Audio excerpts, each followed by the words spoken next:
오늘 하나님을 바라보는 삶이라는 말씀의 제목으로 함께 은혜를 나눠보도록 하겠습니다. 저번 주까지 해서 이제 욥기가 이제 끝이 났고 지금 시편 우리 잘 읽고 있습니다. 시편을 읽고 있는데 이제 시편부터는 이렇게 읽기 힘들다 뭐 이렇게 이런 얘기는 잘 안 하시는 것 같아요. 아무래도 좀 쉬우니까. 근데 이제 거의 역대기부터는 거의 뭐 저한테 뭐 이렇게 꼭 읽어야 되냐는 뭐 이런 분들도 많으셨고, 근데 이제 시편부터는 되게 반응들이 반응이 없는 건 읽을만 하다는 거예요. 반응이 없다는 건. 그래서 시편을 통해서 날마다 주와 동행하고 주님께 기뻐하시는 영광 돌리는 삶을 살아갈 수 있는 여러분들이 되시기를 바라요. 오늘은 욥기를 통해서 함께 은혜를 할 텐데 어떤 분이 이런 얘기를 저한테 물어보셨어요. 욥기서를 읽는데 욥의 친구들을 이렇게 가만히 이야기를 해보면 하나같이 틀린 이야기들은 아닌 것 같습니다. 이렇게 물어보더라고요. 그래서 아니 이렇게 하나하나 이렇게 띄어서 얘기를 해보면 뭐 전체적으로 뭐 이런 건 알겠지만 하나씩 띄어서 친구들의 이야기를 보면 그게 뭐가 틀렸죠? 라고 질문을 하시더라고요. 사실 욥기서에서 이렇게 욥의 친구들의 이야기들을 이렇게 하나씩 띄어서만 이렇게 문장으로만 보면 틀린 이야기가 아닌 것 같아요. 뭐 말씀대로 살아야 한다. 또 하나님 앞에서는 죄를 가릴 수 없다. 뭐 이런 이야기들이 어디 틀린 이야기겠습니까? 그런데 욥기에서 그 욥의 친구들은 이런 거예요. 그 서로 욥과 욥의 친구들은 거대한 가정들을 하나씩 하고 있어요. 욥은 이렇게 지혜로운 사람과 선한 사람과 이런 거를 좀 대비시켜서 얘기하고 있는데, 지혜롭고 선하면 성공과 보상이 있어야 된다. 이 고대 근동 시대에는 그런 마음들이 좀 있었던 것 같아요. 그리고 악하고 어리석으면 재앙과 벌이 임한다라는 이런 이분법적인 논리들이 이 당시 고대 근동 사이에 있었던 게 깔려져 있었습니다. 그래서 욥의 친구들이 욥에게 자꾸 인과응보에 대해서 이야기를 하고 있는 거예요. 그런데 그 욥의 친구들 이야기를 볼 때 틀린 이야기 같진 않아 보이지만 사실 욥의 친구들의 그 내용보다 더 중요한 건 그 말을 쓰는 동기에 있어요. 욥의 친구들의 말이 문제가 무엇이냐라고 했을 때 가장 그 핵심에는 그 말을 하는 동기, 그것에 있습니다. 욥기 1장 1절을 보면 그 뭐라고 욥을 소개하고 있어요. 우스 땅에 욥이라고 하는 사람이 있었는데 그 뭐라고 하나요? 순전하고 정직하고 하나님을 경외하며 악에서 떠난 자였더라. 이렇게 이야기를 한단 말이죠. 무슨 이야기냐면 욥은 욥기서 1장부터 시작할 때 그냥 하나님이 인정한 의인이라는 거예요. 그냥 얘는 의인 딱 받고 시작하는 거예요. 그런데 욥의 친구들은 욥에게 네가 분명 무슨 죄가 있으니까 이런 고난을 당한 것이다 라고 단정짓고 욥에게 이야기를 하는 것이죠. 그 동기 자체가 문제가 있다라는 거예요.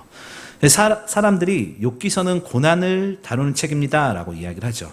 특히 친구들과의 대화에서 고난의 그 원인에 대해서 이야기를 풀어가려고 해요. 인과응보로 접근을 하려고 하죠. 그래서 고난의 원인, 네가 무언가 잘못했으니까. 욥의 친구들은 거대한 가설이 있었는데 지혜롭고 선하면 성공과 보상이 있고 악하고 어리석으면 재앙과 벌이 있다. 이런 마음들을 가지고 있었기 때문에 이 욥의 친구들이 욥에게 하는 이야기가 자꾸 네가 무슨 죄를 지었으니까 무언가 죄를 지었으니까 이렇게 고난을 받는 것이다 라고 이야기를 하고 있는 거예요. 그래서 그 고난의 원인에 대해서 이야기를 풀어가려고 하죠. 욥기서의 마지막에 가서는 그 고난의 원인에 대해서 이야기를 하는 것이 아니라 고난의 의미로 바꾸어서 이야기가 풀려요. 그러니까 고난의 원인으로 시작된 욥기서가 고난의 의미로 끝이 난다는 이야기예요. 그 고난의 의미는 다른 것이 아니라 하나님이 누구인가로 끝나요. 네가 무언가 잘못을 했으니까 죄를 받는 거야 라고 시작을 하는데 끝에서는 그런 게 아니라 하나님이 누구신가, 그걸로 끝이 난다는 거예요. 하나님은 누구시겠어요? 하나님은 창조주 되시고 우리의 삶을 인도하시는 분이시죠. 그러니까 인과응보를 이야기하는 것이 아니라 이 세계 모든 질서를 이끌고 가시는 하나님으로 끝난다는 이야기예요. 좀 더 말씀을 통해서 살펴볼 텐데, 세상의 사람들은요, 세상의 논리는 어떤 상황 앞에서요 방법을 찾고 그 헤쳐나갈 방법을 찾고 그 방법을 선택해서 또 그것에 집중해서 상황을 해결해 나가려고 이야기를 해요. 그런데 성경은 뭐라고 그러냐면 그 우리의 상황 가운데에서 방법을 찾고 그 방법으로 무언가 고난을 헤쳐나가라는 게 아니라 균형을 이루라고 이야기를 해요. 무슨 이야기냐면 하나님의 뜻을 믿고 내 삶에서 말씀으로, 예배로, 기도로, 전도로, 삶으로 균형을 이루라 이렇게 얘기를 해요. 세상의 사람들은 뭔가 원인을 찾고 방법을 찾고 그것을 딱 기준 삼아서 그걸로 헤쳐나가려고 선택과 집중에 대해서 이야기를 하지만 성경은 균형에 대해서 이야기를 하거든요. 우리의 삶이 교회 안에서와 교회 밖에서 혹은 가정에서 어떤 모임에서 하나님의 자녀다운 모습의 균형을 잡고 살고 있는가, 그거에 대해서 우리는 고민을 해봐야 돼요. 욥의 고난은요, 하나님의 주관적인 결정에 의해서 시작된 사건입니다. 우리가 살아가고 경험하는 인과응보의 기준으로는 욥의 고난을 절대 해석할 수가 없어요. 대신 욥기는 무고한 자의 고난을 통해서 하나님이 누구인가로 우리를 안내하고 있습니다. 그렇기 때문에 왜 무고한 자가 고난을 당하는가라고 질문을 할 수는 있지만 조금 시각이 다른 거예요. 결국 욥은 이런 거예요. 나는 무죄하다. 욥기서 이렇게 쭉 보면 욥이 이렇게 얘기를 해요. 나는 무죄하다. 나의 고난은 하나님이 내리신 벌이다. 그러므로 하나님은 불의하다. 이렇게 나중에 화를 내거든요. 욥의 친구들은, 대신 반면에 욥의 친구들은 하나님은 공의로우시고 하나님은 세상을 다스리시고 그렇기 때문에 욥은 죄를 지은 게 확실하다. 이렇게 이야기를 한단 말이죠. 왜냐하면 욥의 친구들도 고난의 원리를 찾기 때문에 그랬던 거였어요. 왜 고난을 받느냐? 그것에 집중했기 때문에 자꾸 이런 이야기들을 하게 되는 거예요. 그런데 하나님을 원망하는 욥을 하나님께서 38장과 39장에 보면 폭풍 가운데로 데려가시죠. 그리고서 이 세상의 모든 천지 만물, 우주의 모든 것들을 보여주시고 말씀하세요. 40장에 가면 야, 그럼 네가 한번 이 모든 온 우주를 한번 운행해 볼래? 라고 이야기도 하세요. 그러면서 이런 과정들을 통해서 결국 욥이 깨닫게 돼요. 그래서 42장에 와서야 욥이 진정한 질문으로 바뀌어요. 고난의 원리에 초점이 있는 것이 아니라 하나님은 과연 누구신가? 내 삶에 나를 인도하는 하나님은 누구신가로 바뀌었다는 거예요. 우리의 삶도 그렇습니다. 하나님, 신앙생활도 열심히 하고 최선을 다해 살고 있는데 왜 이런 일들이 우리에게 생깁니까? 라고 하는 반론이 아니라 우리를 만드신 하나님은 누구십니까? 나를 만드시고 우리의 가정을 만드시고 우리의 공동체를 만드신 하나님 누구십니까? 그 이름을 바라보며 쫓아가며 살기를 바랍니다. 나의 환경과 여건은 하나님의 계획 안에 있고 그것은 더 이상 내 삶에 육체적인 환경적인 고난, 어려움은 줄 수는 있지만 궁극적으로 내가 하나님을 사랑하는 마음에는 전혀 영향을 미치지 못한다라는 그 고백 가지고 살아야 되는 거예요. 내 삶이 너무나 힘들고 어려울지라도 하나님께서 우리를 부르시고 만드시고 이끌어 가실 것을 믿고 하나님께서 우리를 선한 곳으로 결국 승리의 자리로 구원의 자리로 이끄실 것을 믿고 오늘 하루를 살아내고 내일을 바라보는 것입니다. 욥이라는 사람은요, 욥기 1장을 보면 세상에서 가장 하나님을 잘 믿고 하나님 앞에서도 의롭고 완전한 사람이었어요. 심지어 욥은 10명의 남매들, 그 자식들이 생일잔치를 하다가 분위기에 휩쓸려 무의식 중에 지은 죄가 있을까 해서 생일잔치 후에 그 자식들이 알지 못하고 지은 죄가 있다면 용서해달라고 번제까지 드렸던 사람이에요. 이렇게 철저하게 신앙생활을 하던 욥에게 처절한 고난이 닥치죠. 먼저 모든 우리가 잘 알지만 재산과 자녀를 잃습니다. 그럼에도 욥이 1장에서 보면 뭐라고 그러냐면 주신 자도 여호와시고 취하신 이도 여호와시오니 여호와 이름을 찬송을 받을지어다 이렇게 고백하고 있어요. 이랬던 사람인데 그는 자신이 고난받는 것이 도대체 이해가 되지 않았던 거예요. 그래서 하나님께 의인이 고난받는 것이 어찌된 일입니까? 하나님 왜 이런 일들이 나에게 생깁니까? 라고 질문하고 항변하고 화도 내죠. 하지만 오늘 본문에 들어와서는 그의 마음이 왜, 하나님 왜 이게 아니라 하나님이 누구십니까? 도대체 이런 모든 것을 운행하시는 하나님 누구십니까? 로 바뀌었던 거예요. 좀 더 우리의 삶 가운데 조금 더 계속해서 나아가 보도록 할게요. 그 고난 이후에 욥의 모습이 달라졌다라는 거예요. 욥기 42장 2절을 보면 무슨 고백이 나오냐면 오늘 본문에 보면 주께서는 무소불능하시오며 무슨 경영이든지 못 이루실 것이 없는 줄 아오니 이렇게 기록합니다.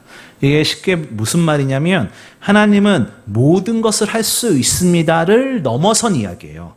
하나님은 모든 것을 할 수 있습니다를 넘어서서 하나님의 절대적 주권을 이야기하는 겁니다. 그래서 오늘 본문은 아니지만 24장 6기 24장 12절을 보면 죽어가는 자들이 신음하며 부상당한 자들이 살려달라고 부르짖어도 하나님은 못 보신 척한다. 이렇게 하나님을 비난했던 욥이었어요. 사람들이 아프고 넘어지고 죽어가는데 하나님 못 보신 척하는 거 아닙니까? 라고 이렇게 하나님께 이렇게 짜증내고 화냈던 욥이었어요. 특히 자신이 당하는 고난과 관련해서는 도대체 무슨 이유로 자신에게 이러한 일들을 행하시는가라는 그런 말을 내뱉으면서 하나님의 행사에 대한 원망과 불평까지도 서슴지 않던 사람이 욥이었어요. 그런데 그가 하나님의 절대 주권을 인정하기 시작하는 거예요. 도대체 무엇이 그를 그렇게 만들었을까요? 도대체 하나님께 항변하고 모든 걸 잃어버리고 모든 걸 다 버려졌던 그 욥이 무엇 때문에 42장에 와서는 하나님 도대체 누구십니까? 하나님은 무소부재하시고 모든 것을 뛰어넘는 분이신데 도대체 무슨 일이 있었기에? 여러분, 결국에는 삶의 주권이 누구에게 있느냐예요. 우리는 우리의 삶의 문제 앞에서 우리의 주권이 하나님께 있다라고 이야기하지만 실상 행동하는 주권을 가만히 보면 우리에게 스스로에게 있을 때가 많지 않습니까? 그래서 사람들은요, 대체적으로 자기 자신을 높게 평가해요. 나 정도면 잘생겼지. 농담은 아니었는데, 나 정도면 똑똑하지. 나 정도면 많이 가졌지. 이렇게 좀 내가 안 해서 그렇지 하면 잘해. 이런 거. 전형적으로 자기 자신을 높게 평가하는 거예요. 미국의 코넬 대학이 있습니다. 그 연구팀이 그 올림픽 메달리스트들의 행복 지수를 수치로 계산한 적이 있었어요. 게임이 종료되고 메달 색깔이 결정되는 순간 금메달리스트들의 만족도는 굉장히 높았지만 은메달과 동메달리스트들을 이렇게 행복도를 조사를 했는데 동메달리스트의 행복 점수가 10점 만점에 7.1이었대요. 동메달이. 근데 은메달리스트들이 가지고 있는 행복 지수는 고작 4.8이었대요. 이상하죠? 순서상으로 보면 은메달이 더 높은데 왜 행복 지수는 동메달이 더 높았을까? 실제로 그 동메달리스트의 행복감이 더 컸다는 얘기인데 실제 이룩한 성취와 주관적으로 느끼는 행복감이 달랐다라는 거예요. 은메달리스트가 덜 행복했던 이유는 좀만 했으면 금메달을 땄을 텐데 이 아쉬운 마음. 그것 때문에 만족하지 못하는 것이고 동메달리스트가 행복한 이유는 어쩌면 메달을 못 딸 수도 있었는데 내가 잘해가지고 땄다라고 해서 행복했다라는 거예요. 그래서 이러한 결과는 나를 어떻게 평가하고 있는지에 대해서 덜 행복하거나 더 행복할 수 있느냐를 알려준다라는 것을 말하는 거예요. 사람의 마음은 대부분 같아요. 이 은메달리스트의 마음과 동메달리스트의 마음은 형편적으로 보면 동메달리스트가 더 낮아야 되는 거예요. 행복지수가 더 낮아야 될 것처럼 보이지만 그 마음을 들여다보면 동메달리스트의 행복지수가 더 높았다는 거예요. 우리가 높은 마음을 가지고 있을 때의 삶과 낮은 마음을 가지고 있을 때의 삶이 전혀 다르다라는 것을 말씀을 드리려고 하는 거예요. 낮고 겸손한 마음으로 사는 사람을 살 때 우리의 행복지수가 더 높다라는 거예요. 우리가 왜 가난한 마음으로 가지고 살아야 합니까? 왜 낮은 자의 자리로 마음으로 살아야 됩니까? 왜 우리가 스스로를 단련하고 겸손하고 낮고 이래야 될까요? 그것은 우리의 연약함과 우리의 낮음과 우리의 부족함 없음을 고백되어질 때 하나님께서 부어주시는 은혜가 더 크다라는 거예요. 이 물통이 하나 있어요. 물이 이만큼 있는 것과 이만큼 있는 건 다르잖아요. 이만큼 있는 것은 물을 이만큼만 더 채우면 꽉 차는 거예요. 그런데 이만큼 있는 물통은 물을 이만큼을 채워야 되는 거예요. 어려운가요? 하나님께서 부어주시는 은혜가 내 마음이 연약하고 부족할 때 하나님께서 부어주시는 은혜가 더 크고 달다라는 말씀을 드리는 겁니다. 그래서 하나님 앞에서 우리가 낮고 천한 것을 고백하고 하나님께 우리의 부족함을 고백하고 하나님 나는 아무것도 아니고요. 하나님 나는 너무 부족하고요. 하나님께서 도우시지 않으면 단 한순간도 살아갈 수 없어요.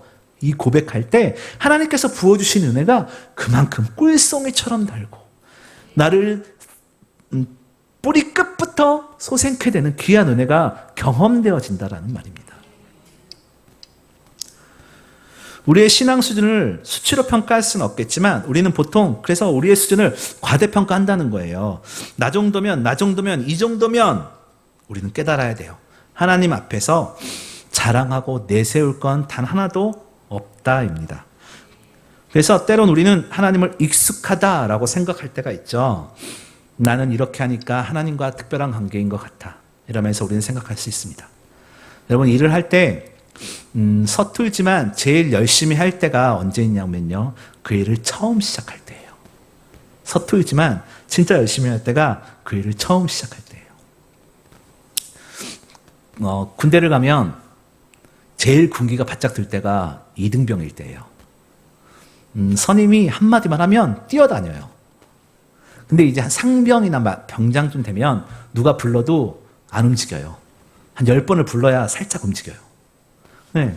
어떤 일이든 처음 시작할 때가 실수도 있을 것이고 뭐 그럴 테지만 가장 성실하고 잘 할 때라는 것이죠. 시간이 지나면 그 일이 눈에 들어오고 익숙해지게 돼요. 그럼 무슨 일이 생기냐면요. 실수하게 돼요. 당연히 할 수 있다고 생각하는 그 나태함이 우리로 하여금 실수하게 만드는 겁니다. 여러분, 아담과 하와가 왜 범죄했을까요? 에덴의 모든 것을 누리고 살다 보니 선악과도 당연히 자기의 것이지 않을까 하는 마음이 그들을 범죄케 한 겁니다. 사람들은 익숙해지기를 소망해요. 사람들은 자신이 하거나 아는 건 익숙해지기를 원해요. 하나님 만나는 것도 그렇습니다. 우리는 하나님이 익숙해지기를 소망해요. 그런데 하나님께서 꼭 우리 삶 가운데 익숙하게 나타나는 것만은 아니에요. 하나님은 우리의 생각으로 가둘 수 있는 분이 아니기 때문입니다. 그래서 우리 마음 가운데 다짐해야 되는 것은 어떤 상황 가운데서도 하나님만을 바라보며 흔들리지 않게 해달라 기도해야 되는 겁니다. 욥은 그런 과정들을 통해서 하나님을 깊이 알게 되었던 거예요. 욥을 의인이라고 기록한 것을 보면 그는 대충 산 사람은 아니었을 거예요. 그런데 욥은 오늘 본문 3절을 보면 무지한 말로 주의 뜻을 흐리게 하는 자가 누구겠습니까? 바로 나입니다. 이렇게 얘기하는 거예요. 자신의 연약함을 고백하기 시작하는 거예요. 자신의 한계를 인정하고 인간의 능력으로 표현할 수 없는 하나님을 말하고 있는 것이에요. 하나님을 경외하는 것이다 라고 말할 수 있겠죠. 하나님을 경외한다는 것은 여러 가지 의미가 있지만 그 의미 중에 친밀함이라는 뜻이 있습니다. 그 존 비비어 목사님께서는 거룩한 두려움이라는 자신의 저서에서 친밀함에 대해서 이렇게 기록하고 있는데 친밀함이란 한쪽이 아니라 양쪽이 서로를 깊이 알 때 일어나는 것이다 라고 이야기를 해요. 그러면서 존 비비어 목사님이 시편 139편 1절을 예로 들고 있는데 여호와여 주께서 나를 감찰하시고 아셨나이다. 이 다윗의 고백이에요. 이 감찰하다라는 것은 살펴보다 뭐 이런 뜻인데요. 하나님께서 그 사랑하는 자녀를 친밀함, 살펴보고 계신다. 이렇게 이해를 하는 거예요. 살펴본다, 훤히 살펴보아서 훤히 안다, 뭐 이런 말입니다. 그러니까 하나님께서는 다윗의 삶을 하나하나 살펴보아서 친밀한 관계를 만드셨다. 이렇게 얘기를 하는 거예요. 오늘 본문으로 보면 욥의 삶 가운데에서 하나님과의 친밀함이 시작된 거예요. 하나님이 누구신지에 대해서 관심을 갖기 시작하고, 또 하나님께서는 그 모든 것들을 운행하시고 욥을 만드시고 욥의 삶을 이끌어 가시는 욥에 대해서 친밀하게 되고, 욥도 하나님이 누구신지, 천지를 창조하시고 나를 만드시고 나를 이끌어 가신 그 하나님에 대해서 친밀함이 시작된 거예요. 드디어 자신의 고난의 원인을 몰라서 하나님께 화내고 그랬던 욥이 아니라 자신의 상황이 하나님의 그 심술로 이루어진 것이 아니라 드디어 하나님과의 친밀한 교제가 일어나기 시작한 것이죠. 욥은 이제 거리가 있고 높임의 대상이었던 하나님을 친밀한 하나님으로 인식하게 돼요. 자신이 고난 가운데 있지만 그럼에도 하나님께서 자신에게 한순간도 눈을 떼지 못하셨다는 믿음의 고백이 시작되게 됩니다. 그래서 귀로만 들었던 하나님을 눈으로 본다라고 이야기를 하는 겁니다. 네. 전에는 조상들의 교훈과 종교적 전통, 친구들의 말 이런 것들을 통해서 하나님을 인식했다라면 이제 42장에 들어서는 하나님이 누구인지 알겠다라는 욥의 고백이 시작되는 거예요. 하나님, 지금까지는 하나님을 안다고 했지만 하나님을 내 생각에 가둘 수도 없는 분이며 내가 진짜 하나님에 대해서 무지했었습니다. 하지만 이제 그런 관념적인 것들을 걷어버리고 이제 하나님이 누구신지 알겠습니다 라는 고백이 오늘 42장에 들어서 시작되는 겁니다.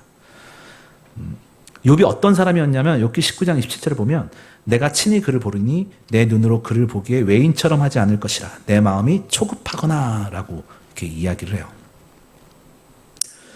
그게 쉽게 얘기를 하면 그때는 내 눈이 그를 보아도 낯선 사람처럼 하지 않을 것이니 내 마음이 한없이 설레는구나 라고 하는 이 고백이 있는 겁니다. 욥이 그 긴 고난의 터널을 지나서 깨달은 것은 하나님 왜 이것이 아니라 하나님은 전능하신 분이시구나. 하나님, 내가 왜 고난을 당합니까? 왜 어려움 당합니까? 이 고백이 아니라 하나님, 내가 어떤 상황 가운데서도 어떤 환경 가운데서도 하나님은 전능하십니다. 이 고백하는 거예요.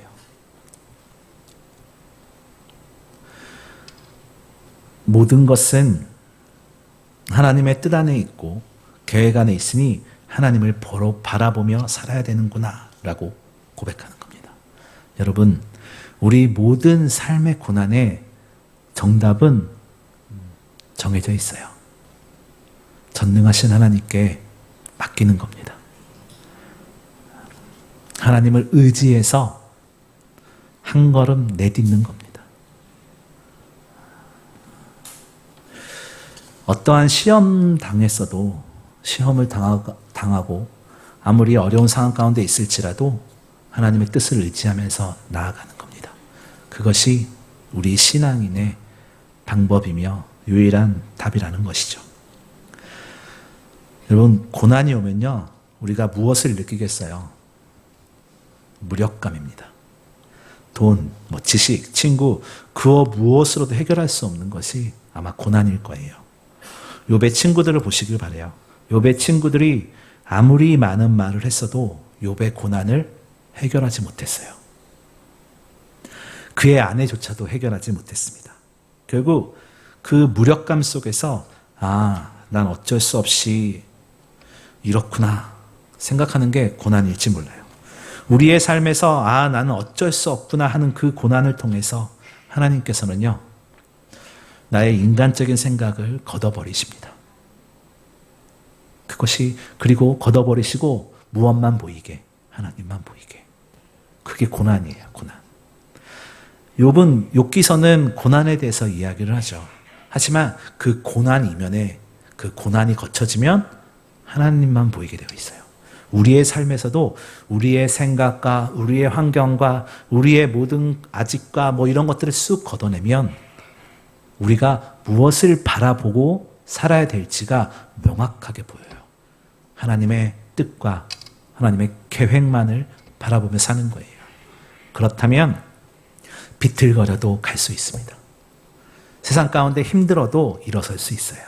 세상 가운데 상처받아도 괜찮아요. 왜냐하면 하나님께서는 그 사랑하는 백성의 삶을 이끌어 가시기 때문입니다.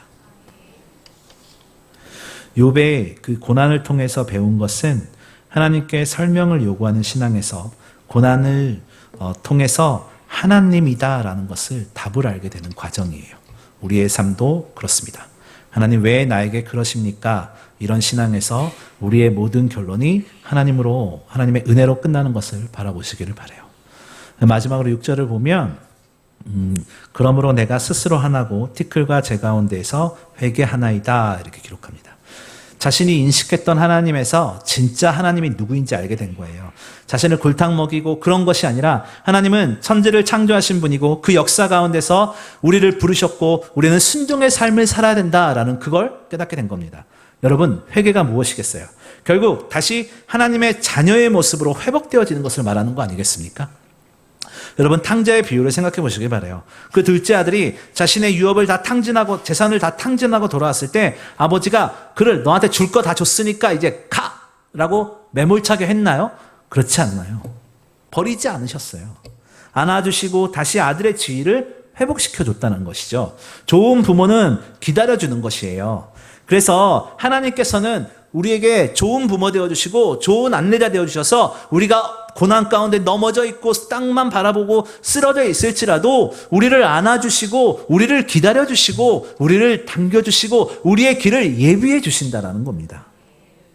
그래서 하나님께서는 오늘 우리와 함께 계시고 우리의 삶 가운데서도 하나님께서 우리와 친밀한 관계를 통해서 바로 알기를 원하고 계신다라는 거예요. 여러분, 불안과 두려움이 생기는 것은 왜 그런지 아세요? 불안과 두려움이 생기는 것은 미래를 정확히 알 수 없기 때문이에요. 우리 청소년들, 젊은 세대들이 불안과 두려움에서 여러 가지 일들을 하고 헤매고 방황하는 이유가 뭐겠어요? 미래를 모르기 때문이에요. 앞날에 대해 자신이 없기 때문이에요. 그건 청소년뿐만은 아닐 거예요. 우리들도 마찬가지잖아요. 우리가 무언가 미래에 대한 두려움과 걱정이 있기 때문에 우리가 불안과 두려움이 생기는 거예요. 미래를 정확히 알지 못하기 때문에. 하지만 우리 신앙인은요, 우리에게 소망 되어주시고 인도자 되어주시는 하나님께서 우리의 목적지 되어주시잖아요. 하나님께서 길잡이 되어주시고 우리와 함께 가주시고 우리의 목적지가 되어주시고 가장 그걸 두 글자로 우리의 희망과 소망 되어주시잖아요. 우리의 삶 가운데서 주님을 붙들고 오늘을 살아갈 힘을 얻고 내일의 소망을 품을 수 있는 저와 여러분이 되셨으면 좋겠어요. 말씀의 결론을 내도록 하겠습니다. 하루하루의 삶 가운데서 고난과 어려움과 많은 문제 가운데 있는 분이 계실 수 있어요. 하지만 잊지 마세요. 친밀감. 하나님은 친밀한 관계를 원하십니다. 그럴 때는 우리가 우리의 연약함을 내어놓고 하나님을 바라볼 때 우리가 귀로만 들었던 하나님을 눈으로 볼 수 있는 귀한 은혜가 있을 줄 믿습니다. 오늘 시간에